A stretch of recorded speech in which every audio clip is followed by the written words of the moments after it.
everlasting happiness. Reflect deeply and often upon your relations with God. Remember that it is in God you live and move and have your being. That, in the language of David, he is about your bed and about your path and spieth out all your ways.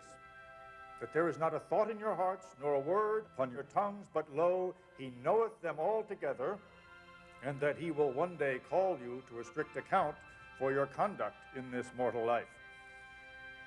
Remember, too, that you are the redeemed of the Lord, that you are bought with a price, even the inestimable price of the precious blood of the Son of God. Finally, in the elegant and expressive language of St. Paul, whatsoever things are true, whatsoever things are honest, whatsoever things are just, whatsoever things are pure, whatsoever things are lovely, whatsoever things are of good report, if there be any virtue, and if there be any praise, think on these things, and do them, and the God of peace shall be with you. This founding father and signer of the Constitution even delivered sermons from the Bible at public school graduations.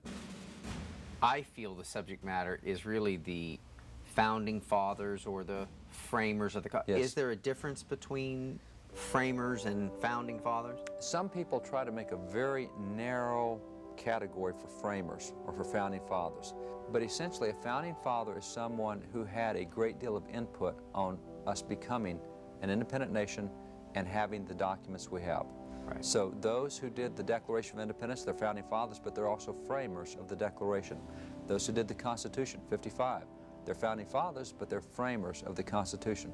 Those who did the Bill of Rights, there's 90 of them, they're founding fathers, but they're also framers of the Constitution. There's been a movement in contemporary America to say that there's only 5 or 6 or 7 founding fathers, 5 or 6 or 7 framers of the Constitution. That's just not accurate. Everyone who signed that, just because we don't know them today doesn't mean they're not significant. Correct. Yeah. See, this is a problem we have even with James Madison. James Madison in every textbook today is called the father of the American Constitution. Well, all right, that's kind of okay, but the problem was in the first 100 years after the Constitution was written, the father of the Constitution, there were 4.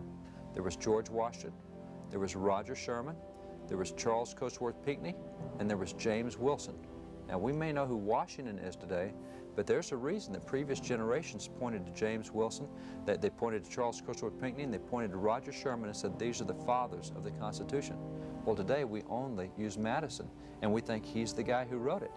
What we don't know is that Madison, a lot of what he proposed was largely rejected by the other delegates. You'll find in the records of the Constitutional Convention, Madison made 70 proposals. 40 of them got rejected by his friends at the convention. He came in with a Virginia plan. They early trashed that, said, we're not going there.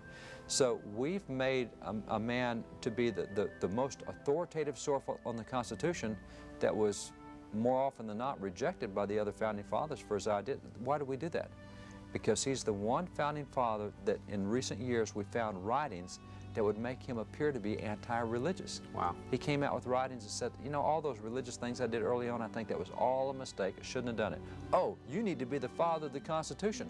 Now we can take you into the court and say, look what he said about religion. We shouldn't have it in public life. He's the father of the Constitution. Basically, history is trying to rewrite out of our founding fathers. How did that happen?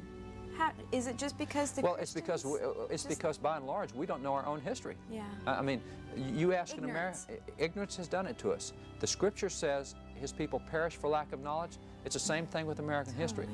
The founding fathers in giving us the Constitution, when they had given us the Declaration, 4 of the clauses of the Declaration dealt with judicial abuses, judicial activism. So 11 years later, when they give us the Constitution, they have a chance to solve everything they complained about in the Declaration. Right. So in the Constitution, they turn around and give us 6 clauses in the Constitution to make sure we don't have judicial activism in America. Well, when's the last time anyone's read the Constitution?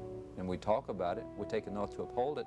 Yeah. I actually know a member of Congress right now who's introducing a bill to require every member of Congress to read the Constitution. He says, you know, we do take an oath to uphold it, but we never read it. Yeah. That's every American does that. We would not know, for example, that the Constitution says that federal judges do not hold lifetime appointments. Article 3, Section 1, Constitution says it. We think they hold lifetime appointments. We think they're one of 3 co-equal branches. Constitution says they're not. We bought into all of this. Yeah. It reminds me of the scripture, the truth you know sets you free. That's right. It's not the truth shall set you free, it's the truth you know. That's right. So we have... We've gotten away. Let me give you a really good quote on history.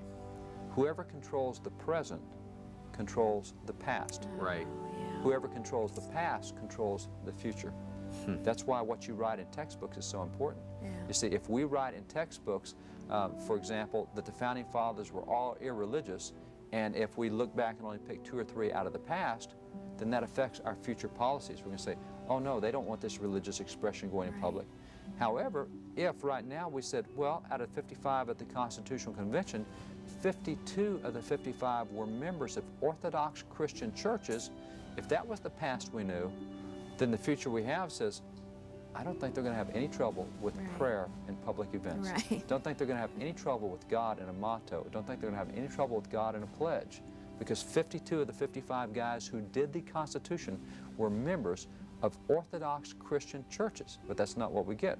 We get the 2 or the 3, and so whoever controls the present and writes the textbooks about the past controls the future. And that's what's happened to all of us.